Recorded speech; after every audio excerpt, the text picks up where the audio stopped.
Ketika terjadi perselingkuhan, ada kontribusi salah dari keduanya, bukannya yang salah pelakunya ya Bu ya? Itu sudah pasti salah ya.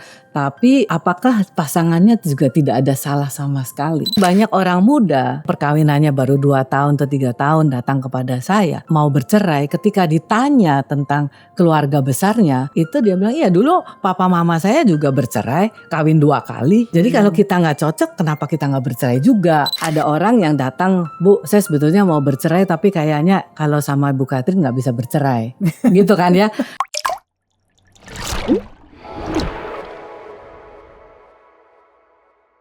Halo, welcome to Wellspring Conversation. Senang sekali kita bisa ketemu lagi, dan hari ini kita punya sebuah percakapan yang sangat spesial bersama seorang senior saya yang saya kagumi banget. Sebelum saya perkenalkan beliau, saya mau membacakan motonya. Jika saya dapat menyelamatkan satu perkawinan, saya menyelamatkan banyak perkawinan di generasi selanjutnya. Luar biasa banget kan? Namanya adalah Dr. Anda Katrin DML Martosudarmo MSc. Ya, beliau ini seorang psikolog dan marriage and family therapist. Beliau juga dosen, pembicara seminar, dan konsultan, terutama untuk perkawinan. Jadi, beliau ini pertamanya memperoleh gelar psikolog dari Universitas Indonesia, dan kemudian memperoleh gelar master dalam bidang terapi perkawinan dan keluarga dari Purdue University USA. Dan kekhususan beliau ini di bidang relasi perkawinan atau pasangan suami istri, relasi orang tua anak, dan relasi multigenerasi. Luar biasa banget kan? Dan kita akan berbincang-bincang dengan Ibu Katrin. Selamat datang Ibu. Selamat jumpa. Nina. Selamat jumpa. Ya, ini senang sekali Ibu bisa hadir di sini. Jadi special guest star kami Bu pada hari ini ya.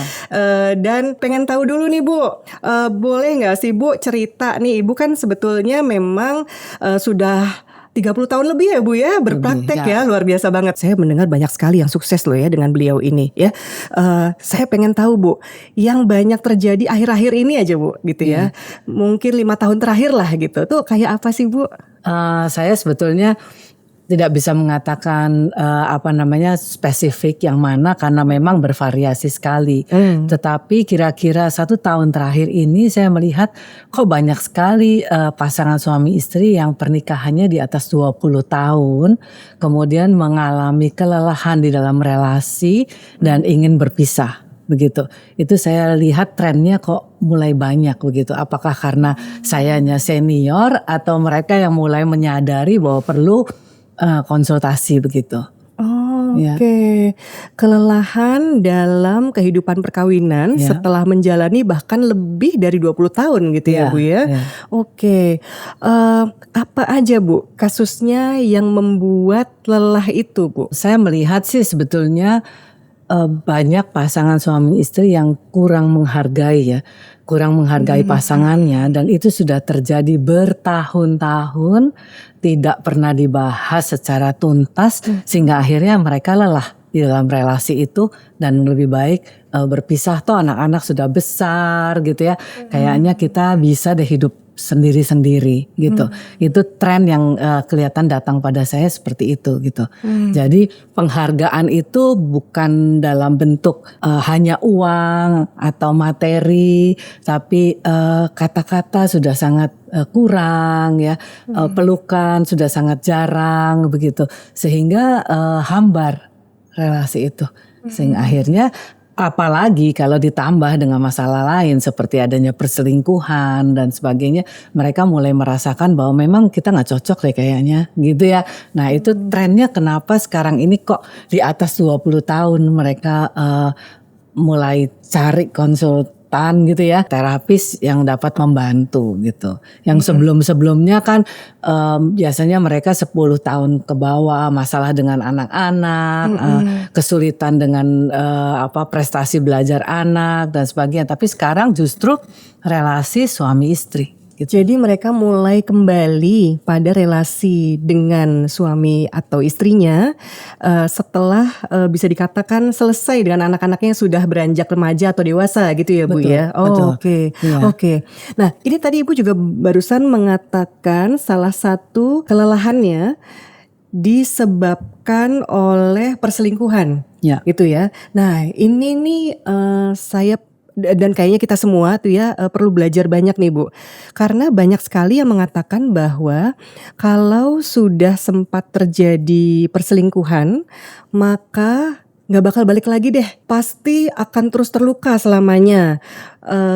Pokoknya cintanya tuh jadi ternoda gitu Bu, atau bahkan kayak gelas tuh udah retak, udah pecah, udah jelek lah gitu Bu. Nah itu gimana Bu menurut Ibu? Ya, bagus tadi Nina mengatakan gelas yang pecah, kalau disambung lagi, ditambal dan sebagainya kok kelihatannya tetap terlihat retakannya. Tapi saya punya rekomendasi untuk melihat bukan gelas yang pecah tetapi tulang yang patah. Oh, Nah, tulang gimana, yang Bu? pernah patah ya dimanapun, di tangan, di kaki begitu ya, itu boleh nanti dicek dengan dokter juga. Ternyata tubuh kita itu mampu menyambung, tentunya ada yang perlu dibantu lah ya, kadang-kadang perlu dipasang pen atau di gips dan sebagainya. Tapi tubuh kita itu membuat kalsium bekerja melapisi yang patah itu lapis demi lapis dan akhirnya menjadi kuat. Nah, ketika tulang yang pernah patah dan sudah disambung kembali, ternyata lebih kuat daripada tulang lain yang belum pernah patah, gitu. Nah, apa maknanya? Sebetulnya maknanya kan kalau perkawinan itu telah pernah gitu ya, pernah patah gitu, kalau berdua mau bersama-sama menyadari hal itu dan melihat bahwa bisa diperbaiki, ternyata mungkin untuk diperbaiki dan secara rendah hati baik pelaku maupun korban untuk bisa mau membangun kembali, mereka mempunyai perkawinan yang lebih kuat. Oh ini luar biasa loh. Jadi saya akan membawa ini Bu dalam pertemuan-pertemuan saya dengan klien-klien saya ya. Analogi tentang tulang yang patah dan sebetulnya justru bisa membaik dan bukan membaik ya Bu ya. Tapi bahkan bisa menjadi jauh lebih baik gitu setelah diobati.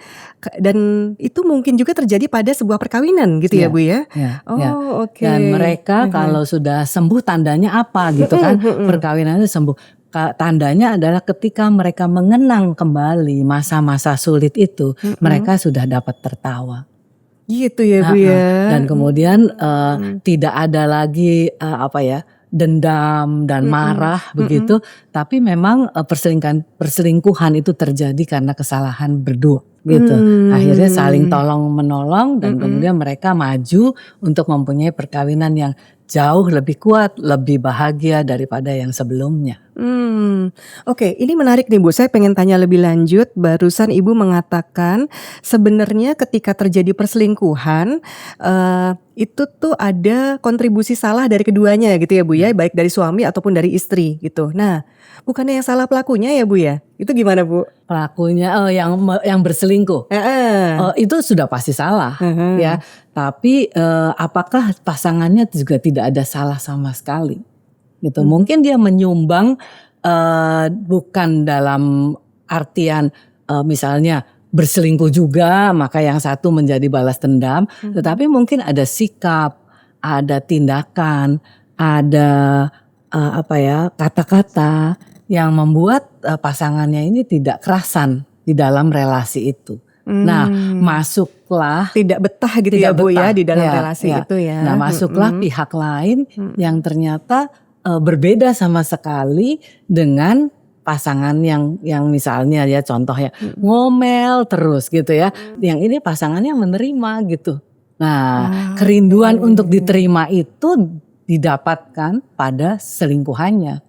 Nah, apakah pasangan yang tadi tidak memberi ya kesempatan pasangan yang berselingkuh itu merasa diterima tidak bersalah? Ya kan?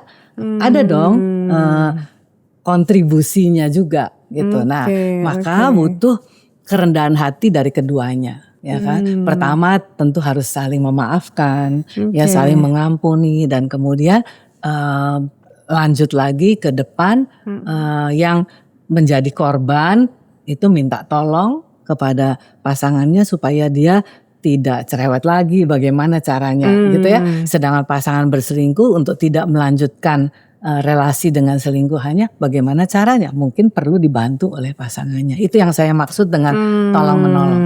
Oke, jadi baik pelaku maupun korbannya tadi gitu ya Bu ya, ini memang perlu bekerja sama, saling menolong supaya mereka bisa bersama-sama memperbaiki perkawinan ini, begitu ya Bu ya, Ya, betul, jadinya ya. betul. Ya. Oke, tadi saya tertarik Bu ketika Ibu bilang bahwa korbannya ini ya sebetulnya juga bisa saja juga punya kesalahan. Misalnya tadi dia memberikan tekanan gitu ya Bu ya lewat ngomel-ngomel gitu ya, terus kemudian marah-marah sehingga si pasangan itu merasa tidak diterima dan kemudian ketika dia menemukan orang yang lain yang terasa lebih menerima, ya mungkin dia jadi jatuh hati atau dia tertarik ya dengan situ dan kemudian terjadilah perselingkuhan itu gitu. Berarti Bu, ada nggak sih sesuatu yang mungkin bisa dilakukan korban gitu ya Bu, sebelum dia sampai jadi korban ya, supaya pasangannya nih bisa lebih awet bersama dia gitu Bu, gitu. Kira-kira gimana ya Bu ya? Saya kira sih salah satu yang sudah sering disebutkan adalah keterbukaan dalam komunikasi, ya kan?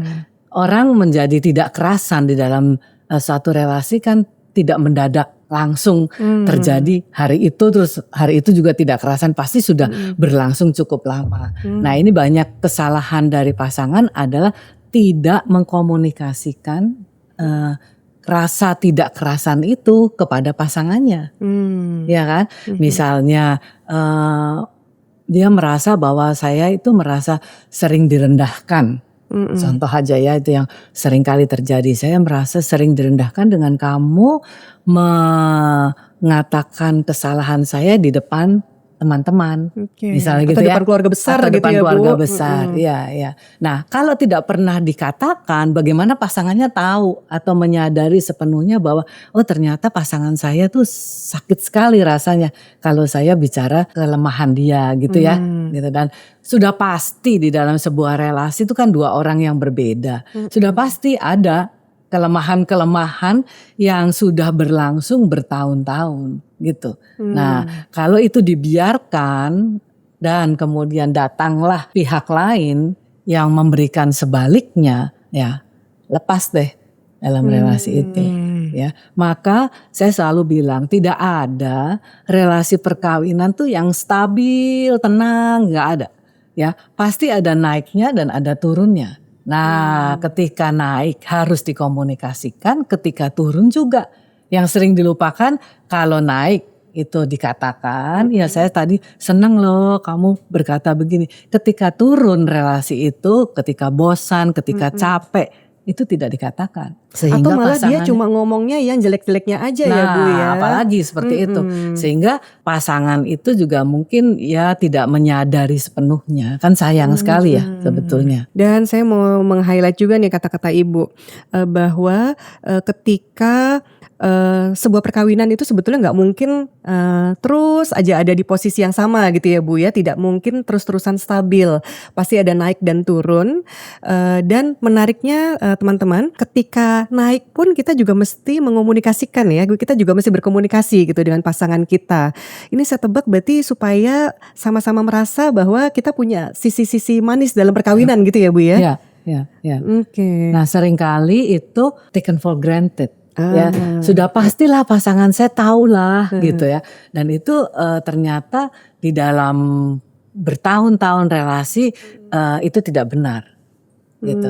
Pasangan perlu mendengar ya, apalagi yang wanita itu telinganya sensitif sekali kalau bisa mendengar pujian dari suami gitu ya, rasanya seperti langsung terbang gitu ya Bu. Berbunga-bunga. Tapi jangan dikira bahwa suami juga tidak butuh pujian gitu ya. Nah, jadi katakan yang baik itu baik, yang kurang baik dibahasakan sedemikian rupa sehingga bukan menghina tetapi pasangan itu dapat memperbaiki diri. Cakep banget nih. Katakan yang baik itu baik ya, dan yang kurang baik itu dibahasakan sedemikian rupa supaya bisa tetap disampaikan ya Bu ya, tapi dengan bahasa yang lebih nyaman untuk bisa diterima gitu. Nah, Bu, tadi kalau misalnya tadi Ibu bilang bahwa ini yang banyak Ibu tangani akhir-akhir ini adalah yang bahkan sudah 20 tahun lebih gitu ya menikah, terus barusan kita juga membahas tentang perselingkuhan gitu ya. Tapi saya jadi bertanya-tanya nih Bu, sebenarnya tuh apa ada ya Bu ya perkawinan yang sebaiknya dipisahkan. Nah, itu bentuk perkawinan yang seperti apa atau yang kondisi seperti apa tuh Bu? Tentu harus kita secara mendalam tahu apa sih sebetulnya yang terjadi gitu ya. Biasanya sih saya patokannya jika ada kekerasan. Jika ada kekerasan dapat bermacam-macam, ada kekerasan fisik, kekerasan verbal, kekerasan emosi gitu ya. Nah, kalau kekerasan fisik kan ada yang namanya kita bisa pergi untuk mengambil visum. Ya. Kalau kekerasan verbal bagaimana? Sulit kan? Nah, ada pasangan suami istri yang istrinya mengatakan suami saya tidak memukul, tidak melakukan kekerasan gitu ya. Tetapi kalau bicara itu betul-betul menyakitkan hati gitu kan. Nah, bagaimana kita sebagai psikolog tahu ya kan bahwa itu memang betul-betul kekerasan gitu ya. Nah, ya memang kita harus pandai-pandai lah. Saya minta istrinya merekam gitu ya. Ada pasangan suami istri yang istrinya gimana ya caranya merekam ya, dengan teknologi kan sekarang sangat memungkinkan gitu ya. Ada pasangan yang saking suaminya itu kalau bicara begitu keras, jadi dia selalu pasang TV keras-keras supaya suara suaminya itu tidak terdengar keluar rumah gitu ya. Jadi waktu merekam itu ya saya bilang kok ribut sekali ya Bu ya. Ya saya pasang TV Bu supaya suara dia itu tidak kedengaran oleh tetangga gitu ya. Nah, ternyata penampilannya kalau datang ke konseling gitu ya kelihatan seperti seorang bapak yang bijaksana ya, yang menyenangkan begitu. Tapi kata-katanya di rumah luar biasa. Belum lagi juga kekerasan emosi seperti misalnya mendiamkan berhari-hari bahkan berminggu-minggu. Kalau diajak bicara, ayo kita ngobrol, kelihatannya memang saya ada salahnya, tapi ayo kita omongin gitu ya, dan itu tidak pernah mau dan bisa 3 minggu, 1 bulan, itu kan bentuk kekerasan emosi kan sebetulnya kan, ya siapa yang tahan gitu ya. Nah, jadi mungkin jangan langsung bercerai, tetapi coba sendiri-sendiri dulu ya kan, misalnya berpisah. Maksudnya konseling pribadi gitu ya Bu? Ya bisa, itu juga tentu didampingi ya, tapi juga misalnya nggak usah keluar rumah lah. Gitu ya, tetapi berpisah kamar dulu gitu ya. Dan tidak usah seterusnya, tetapi dievaluasi. Nah, inilah gunanya seorang konselor yang mendampingi dari waktu ke waktu. Karena kalau tidak 1 minggu bisa jadi 3 bulan, ya kan? Akhirnya niatnya pisah kamar cuma 1 minggu, ternyata jadi 3 bulan gitu ya Bu ya. Jadi emang nggak boleh pisah kamar tanpa kesepakatan waktu sebelumnya gitu ya Bu. Ya. Sehingga kalau ada keterbukaan itu kan mulai bisa dievaluasi kan, setelah 1 minggu duduk lagi ngobrol lagi gitu ya. Karena kalau tidak akhirnya keenakan, ya kan? Ada seorang istri yang suaminya pindah kamar gitu, terus dia bilang enak juga ya, jadinya saya bisa mendengarkan musik, siaran gitu YouTube ya, atau musik tanpa harus ditegur gitu kan. Nah 1 minggu kan bisa 3 bulan, 3 bulan jadi 6 bulan. Nah kalau tidak ada konseling kan sayang itu akhirnya menjadi biasa. Gitu.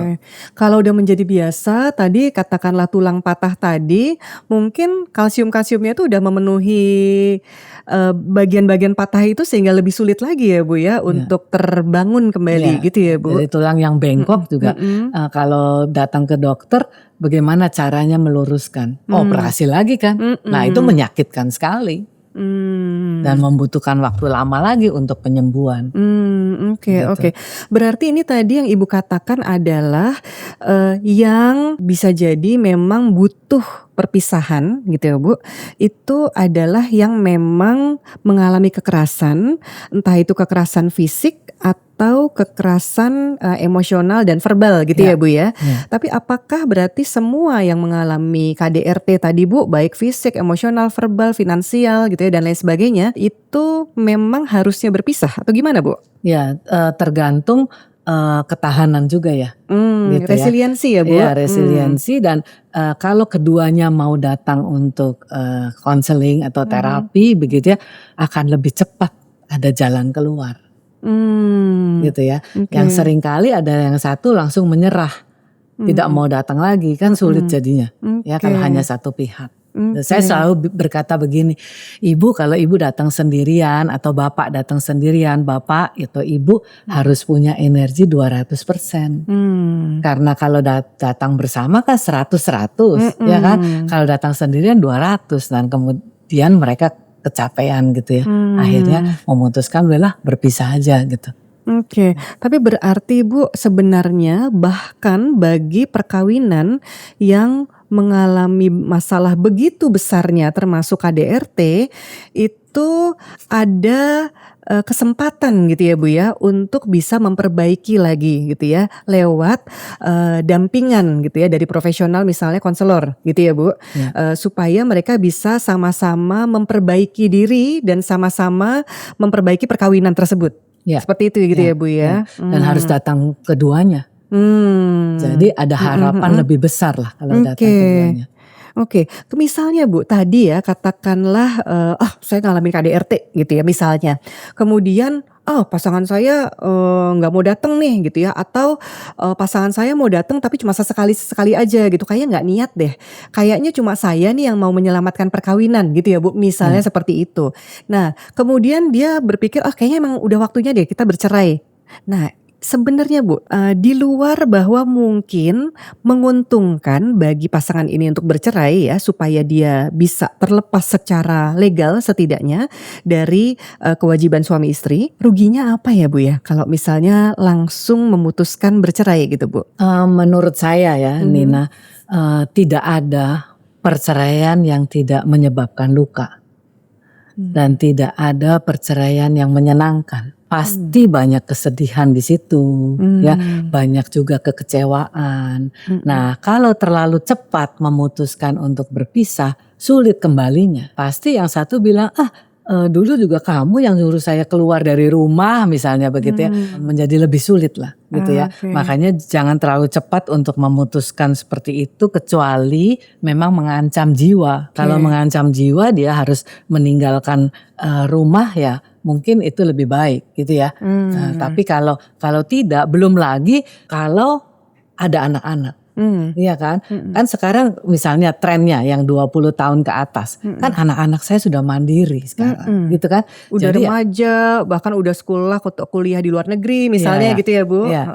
Tapi coba tanya kepada anak-anak itu satu persatu secara private, apakah anak-anak itu ada yang menginginkan orang tuanya bercerai? Ternyata tidak ada anak yang menginginkan. Ya, biasanya mereka mengatakannya ya terserah deh papa mama ya, kalau itu memang membawa kebaikan, biasanya anak-anak kan berkatanya seperti itu. Tapi kalau ditanya lagi lebih dalam ya, atau konselornya yang tanya gitu ya, mereka bilang seandainya masih bisa diperbaiki ya kenapa tidak gitu ya. Jadi artinya tidak ada anak yang menginginkan orang tuanya bercerai, kecuali ada kekerasan, apalagi kalau kekerasan fisik di depan anak-anak lagi kan, atau kekerasan verbal ya. Kekerasan verbal akhir-akhir ini juga lumayan, mungkin karena tekanan pekerjaan, tekanan kemacetan gitu ya, rasanya datang ke rumah itu sudah panas hati, capek gitu ya. Nah itu dilampiaskan begitu. Nah itu anak-anak melihat, akhirnya anak-anak melihat juga iya ya kasihan gitu mama ya, tidak pernah dihargai gitu ya. Jadi kalau tanya anaknya secara pribadi, pasti dia bilangnya dulu pernah kok ada saat-saat dimana papa mama rukun dan kita semua senang gitu. Ya. Dan pengalaman itu juga perlu dihargai gitu ya Bu ya, sebenarnya pengalaman anak-anak itu gitu. Oke, nah berarti kan tidak untung atau rugi gitu ya jika memutuskan bercerai terlalu cepat gitu ya. Jadi setidaknya itu memang perlu pemikiran yang sangat mendalam dan bahkan dibantu juga gitu ya Bu ya. Dan dibantu ini berarti tidak harus dengan konselor perkawinan ya Bu ya, tapi bisa dengan keluarga gitu ya atau tetua gitu ya. Siapa lagi Ya, sih Bu yang kira-kira bisa membantu gitu untuk mendampingi ketika ada pasangan yang mengalami kesulitan besar sehingga jadi terpikir untuk bercerai? ya. Sebetulnya orang bijaksana. Oh, Ya kan? siapapun ya Bu ya? Siapapun dia, ya tidak Oke, harus seorang psikolog, tapi orang oke. bijaksana yang Ah, dapat melihat masalah ini dalam lingkup yang lebih luas, begitu. Yang mmm, tidak berpihak mhm, kepada salah satu, sehingga membuat mereka berpikir gitu, iya ya, mmm, gitu ya. Kenapa tidak dicoba, mmm, begitu ya. mhm Nah, mhm kalau mhm, itu didampingi, saya yakin sebetulnya masih ada lah sisi-sisi manis yang dapat ditimbulkan kembali, gitu. oke, Ya. Karena banyak loh penyesalan yang terjadi heeh, sehingga akhirnya ada yang namanya terapi perceraian. mmm, Setelah bercerai dia butuh terapi juga, oke. gitu kan? Karena memang tidak ringan, Iya iya tidak iya iya mudah. iya.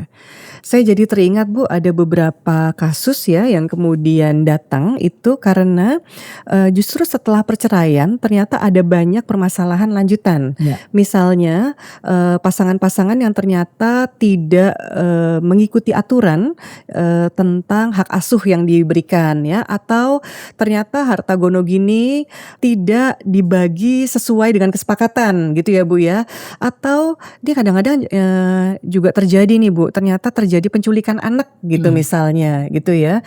Jadi itu, memberikan masalah lanjutan, bagi perceraian yang perceraian yang dilakukan secara terburu-buru ya, gitu. ya, ya. Oke. Karena bekerja sama suami dan istri setelah perceraian Mhm. itu juga tidak mudah kan ya. Nah, kalau Mmm, masih menyadari bahwa oke mhm kita ketemu untuk membicarakan masalah anak dan mhm anak juga bertumbuh bukan berarti lancar-lancar saja kan ada aja mhm. kesulitan yang dialami oleh anak dan itu kalau kalau sudah bercerai itu menjadi sulit karena kemudian ya disalahkan, dituduh gitu ya Mmm. sehingga akhirnya anak jadi korban juga. Oke, jadi kadang-kadang memang, sebetulnya relasinya yang perlu diperbaiki ya Bu, bukan tentang statusnya, Iya, gitu iya, ya? iya, iya. Nah itu memperbaiki relasi itu yang tidak kelihatan bentuknya gitu ya. Tidak ada Mhm, legalitasnya mhm seperti apa mhm dan setiap keluarga itu unik. mhm, Jadi kadang-kadang eee, pasangan kan sering saya sebetulnya menginginkan tuh seperti kakak saya itu loh, mesra terus gitu, tapi pasangannya bukan orang yang romantis, kan aneh gitu ya, itu meminta seperti itu ya. Kemarin mmm. anak saya cerita bahwa dia bertemu dengan seorang, wanita yang sebel banget sama pasangannya, Mhm. karena pasangannya ini tidak mau menyentuh makanan Indonesia. Ini perkawinan campur ya, campur Oke, beda campur budaya. beda Nah negara ya Bu ya? iya, nah anak saya tanya, "Lah kamu nggak tahu waktu masih pacaran gitu bahwa Heeh, pacar kamu itu nggak suka makanan Indonesia, terus heeh, kamu bagaimana menanggapinya?" gitu. "Iya, pacar saya tuh nggak mau belajar suami saya, sekarang udah jadi heeh, suami ya, belajar bahasa Indonesia juga nggak mau. Kamu kan, suami kamu mau belajar bahasa Indonesia, suka mhm, makanan Indonesia." mhm. Ya anak saya jawab, "Ya kalau dia nggak suka makan Indonesia ya saya nggak mau lah," gitu ya kan. Intinya sebetulnya kan harus tahu sebelum perkawinan gitu. Makanya Oke, itulah yang namanya masa saling mengenal, mmm, pacaran, itu untuk mengetahui hal-hal seperti itu. Kelihatannya sih oke. ringan-ringan saja, tapi kalau terus-menerus terjadi kan Enek juga menyakitkan. ya Bu? Iya, iya, gitu. Oke oke. Nah, kalau tadi Bu, saya kan bertanyanya apa ruginya kalau misalnya langsung, bercerai gitu ya Bu. Mmm, Tapi sebaliknya nih, kalau katakanlah oke saya mau, saya nggak mau buru-buru cerai lah, saya mau tetap tetap ada di dalam perkawinan ini. Misalnya saya maunya untuk anak-anak saya gitu ya. Tapi kan dia terluka ya Bu, Ya. ya. Mungkin terluka akibat kekerasan yang dilakukan, ya, kekerasan verbal atau emosional gitu misalnya. Mungkin terluka akibat perselingkuhan yang pernah dilakukan oleh pasangannya, ya. Atau mungkin terluka karena bahkan masalah yang terjadi di keluarga besar pasangannya gitu ya Bu ya, atau apapun itu. Nah, katakanlah dia ini adalah individu yang terluka gitu sebetulnya di dalam perkawinan ini gitu. Nah, apa ya Bu untungnya untuk tetap berada dalam perkawinan ini ketika terus terluka Bu? Iya, namanya juga luka. Ya, Mhm. ya luka itu perlu disembuhkan, ya kan? Kalau dia dapat menyembuhkan dan dia dapat berbincang-bincang dengan pihak yang netral, mungkin dia menemukan misalnya, dia menemukan hobi yang selama ini tidak pernah dia lakukan karena repot dengan urusan anak. Ya ternyata hobi itu menghasilkan, ya dia bahagia di situ. Pasti sikapnya terhadap pasangan atau terhadap suaminya akan berbeda. Mungkin dia terluka dan dihina-hina terus karena dia tidak membantu secara ekonomi dalam keluarga. Kalau dia bisa bicara dengan orang-orang yang punya banyak ide, ya kemudian ternyata dia menemukan potensi baik yang ada padanya dan ternyata bisa menghasilkan. Kemudian dia cukup sibuk dan di situ dia menemukan kebahagiaan, ya. Akhirnya juga pasangannya dapat melihat gitu, istri saya lebih gembira sekarang, ya bercerita tentang sesuatu yang baik setiap hari, ya kemudian juga berterima kasih lebih banyak karena iya ya ternyata cari uang itu berat, berarti suamiku selama ini tuh berat. Nah, kalau yang tidak pernah merasakan kan sulit untuk memuji, iya kan? Nah dari situlah perlunya bertemu dengan orang-orang yang mempunyai kemampuan untuk memberikan ide, solusi-solusi dan itu tentu dia harus mau, ya kan? Oke. Jadi jangan, Artinya walaupun dia terluka, tapi tetaplah dia berusaha untuk membuka diri untuk kesembuhannya diri dia, Ya. gitu ya Bu ya. Ya. Supaya dengan kesembuhan diri dia itu sebetulnya dia bisa lebih terbuka, lebih produktif bahkan ya. Dan itu bisa juga menyelamatkan perkawinannya dia, gitu ya Bu ya. Itu anak-anak akan segera melihat bahwa ternyata ibunya bukan bahagia awalnya karena ayahnya gitu ya, tapi ibunya ini menjadi pribadi yang berharga untuk dirinya sendiri, ya dan akhirnya anak-anak juga melihat iya ya mamaku lebih bahagia sekarang, tapi tetap dalam perkawinan dan di situ dapat dibicarakan lebih lanjut gitu ya, kebaikan-kebaikan relasi yang ada dan luka-luka yang ada ya ditutup begitu ya, dianggap Ya sebagai memang harus disembuhkan gitu ya Bu. ya itu masa lalu tetapi bukan berarti masa depannya berhenti sampai di situ kan. Gitu. Ya. Jadi bisa aja Bu kebaikan-kebaikan tadi tuh tidak muncul kalau dia tidak terbuka gitu ya. Atau bisa dikatakan kebaikan-kebaikan itu tadi tidak muncul kalau nggak pernah ke-trigger dengan permasalahan yang pernah dihadapi dalam perkawinannya gitu ya Bu. Betul. Jadi disitulah sebetulnya mengapa bisa disyukuri gitu ya, kondisi jelek di dalam perkawinan membuat dia menjadi lebih tangguh dan ternyata dapat mengeluarkan potensi yang terpendam begitu. Oke.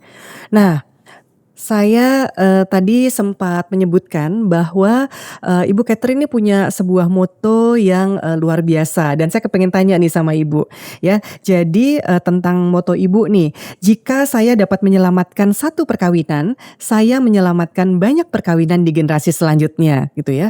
Dan ini Bu kan berarti Ibu punya ketangguhan gitu ya Bu ya sebagai seorang psikolog klinis untuk bisa membantu perkawinan-perkawinan gitu ya Bu. Tapi seperti tadi kita bicarakan, sebetulnya kan ada banyak masalah juga nih yang dialami oleh perkawinan-perkawinan yang ada di sekeliling kita dan kemudian ini mungkin juga sulit sekali gitu untuk dipersatukan kembali gitu ya Bu ya.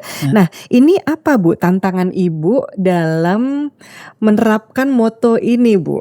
Ya, tantangan pertama, Heeh. moto saya tidak dimiliki oleh klien saya, gitu kan? Benar, Yang oke. datang pokoknya saya mau bercerai Bu, gitu kan? Iya. Nah, atau ada orang yang datang, Bu, saya sebetulnya mau bercerai tapi kayaknya kalau sama Bu Katrin nggak bisa bercerai, gitu kan ya? Ya, saya lebih senang dikenal sebagai seperti itu ya, sebagai psikolog yang mempertahankan perkawinan daripada jadi psikolog yang gampang membuat Menceraikan. orang bercerai gitu ya. Jadi oke lah saya bilang tidak apa-apa kalau orang mengatakan seperti itu ya. Jadi pertama moto saya tidak dimiliki oleh klien saya. Itu tantangan pertama. Ya, tantangan kedua saya harus step by step.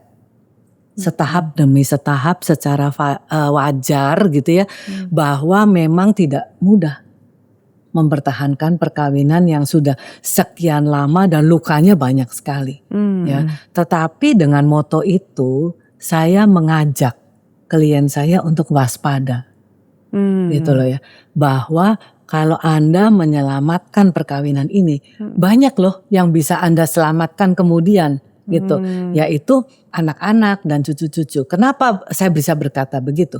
Karena banyak orang muda ya yang perkawinannya baru 2 tahun atau 3 tahun datang kepada saya, itu mau bercerai, ketika ditanya tentang keluarga besarnya, itu dia bilang, iya dulu papa mama saya juga bercerai, kawin 2 kali, gitu kan. Jadi kalau kita nggak cocok, kenapa kita nggak bercerai juga? Gitu kan menjadi seperti membenarkan gitu ya. Untuk anak-anak itu juga mudah, ya kalau nggak nyaman dalam relasi ini ya kita bercerai, gitu ya. Jadi terbalik.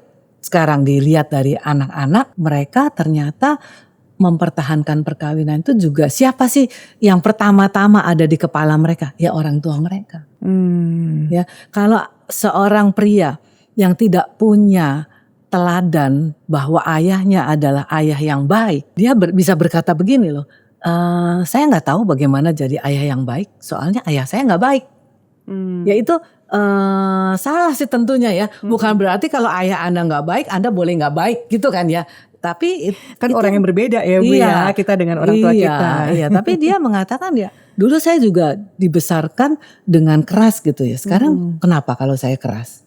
Kan saya berhasil karena ayah saya keras, gitu ya. Ibu saya disiplin banget gitu. Nah sekarang saya mendisiplin anak-anak saya berontak. Ya lari dari rumah dan sebagainya gitu. Memang persoalannya bagaimana melihat bahwa mereka adalah individu dewasa yang sebetulnya punya kemampuan untuk menjadi pasangan suami istri yang unik. Ya bolehlah punya latar belakang yang sulit gitu ya, tetapi bukan berarti yang sekarang juga akan sulit gitu kan.